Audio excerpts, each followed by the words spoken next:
Bismillahirrahmanirrahim. Assalamualaikum warahmatullahi wabarakatuh. Saya Selvi Kurniasari dengan NIM 30101800162. Jadi pada kesempatan kali ini saya akan menjelaskan mengenai penggunaan dari bahasa baku atau bahasa standar.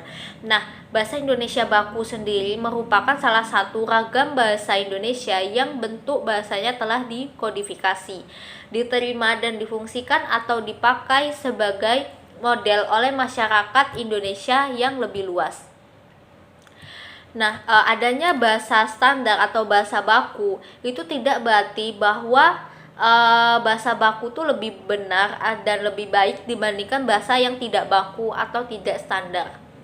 Nah, demikian juga kita menggunakan bahasa secara salah bila kita menggunakan bahasa non standar untuk fungsi bahasa yang standar atau baku. Nah, oleh sebab itu memakai bahasa baku tidak dengan sendirinya berarti memakai bahasa yang baik dan benar, karena bahasa baku tidak sama dengan bahasa yang baik dan benar. Nah, bahasa baku Indonesia sendiri dia mempunyai 4 fungsi. Yang pertama itu ada sebagai pemersatu, yang kedua sebagai penanda kepribadian, yang ketiga sebagai penambah wibawa, dan yang keempat sebagai kerangka acuan. Nah, untuk yang pertama, bahasa Indonesia baku ini sebagai berfungsi untuk pemersatu. Nah, artinya bahasa Indonesia baku ini mempersatukan atau memperhubungkan penutur berbagai dialek bahasa itu. Nah, bahasa Indonesia baku itu mempersatukan mereka menjadi satu masyarakat Indonesia bahasa baku. Nah, bahasa Indonesia baku mengikat kebinekaan rumpun dan bahasa yang ada di Indonesia dengan mengatasi batas-batas kedaerahan. Nah, bahasa Indonesia baku merupakan wahana atau alat dan mengungkap kebudayaan nasional yang utama. Fungsi pemersatu itu ditingkatkan melalui usaha memberlakukannya salah satu syarat atau ciri manusia Indonesia yang modern. Nah, selanjutnya ada bahasa Indonesia baku. Ini dia sebagai penanda kepribadian. Artinya bahasa baku itu merupakan ciri khas membedakannya dengan bahasa-bahasa lainnya. Nah, bahasa Indonesia baku itu bisa memperkuat perasaan kepribadian nasional masyarakat bahasa Indonesia baku. Nah, dengan bahasa Indonesia baku kita menyatakan identitas kita. Bahasa Indonesia baku juga berbeda dengan bahasa Malaysia atau bahasa Melayu di Singapura dan Brunei Darussalam. Nah, bahasa Indonesia baku dianggap sudah berbeda dengan bahasa Melayu Riau yang menjadi induknya. Nah, selanjutnya itu ada sebagai penambah wibawa. Artinya, pemilikan bahasa Indonesia baku akan membawa serta wibawa atau prestis. Nah, fungsi pembawa wibawa berkaitan dengan usaha mencapai dari kesederajatan dengan keberadaban lain yang dikagumi melalui pemperoleh bahasa baku. Nah, di samping itu, pemakai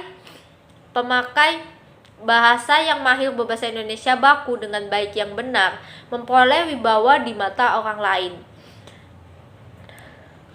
Selanjutnya itu ada bahasa Indonesia baku berfungsi sebagai kerangka acuan.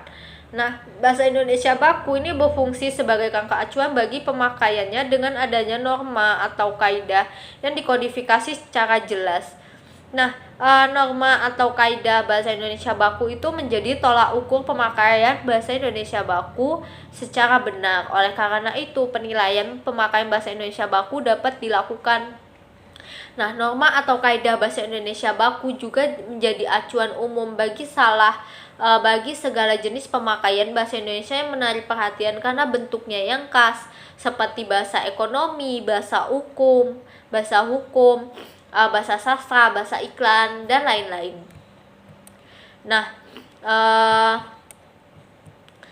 bahasa Indonesia baku juga memiliki beberapa konteks. Yang pertama itu dalam komunikasi resmi, yaitu dalam surat penyurat resmi atau dinas, juga pengumuman-pengumuman yang dikeluarkan oleh instansi resmi, dan perundang-undangan atau penamaan dan peristilahan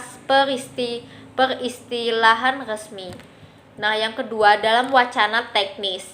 Nah, yaitu dalam laporan resmi dan karangan ilmiah berupa makalah, skripsi, tesis, semua itu menggunakan penggunaan bahasa baku. Nah, yang ketiga itu pembicaraan di depan umum, misalkan kayak ceramah, kuliah, dan khotbah. Selanjutnya keempat itu pembicaraan dengan orang yang dihormati. Nah, yaitu atasan dengan bawahan di dalam kantor, siswa dan guru di dalam kelas, atau di lingkungan sekolah dan di lingkungan perkuliahan.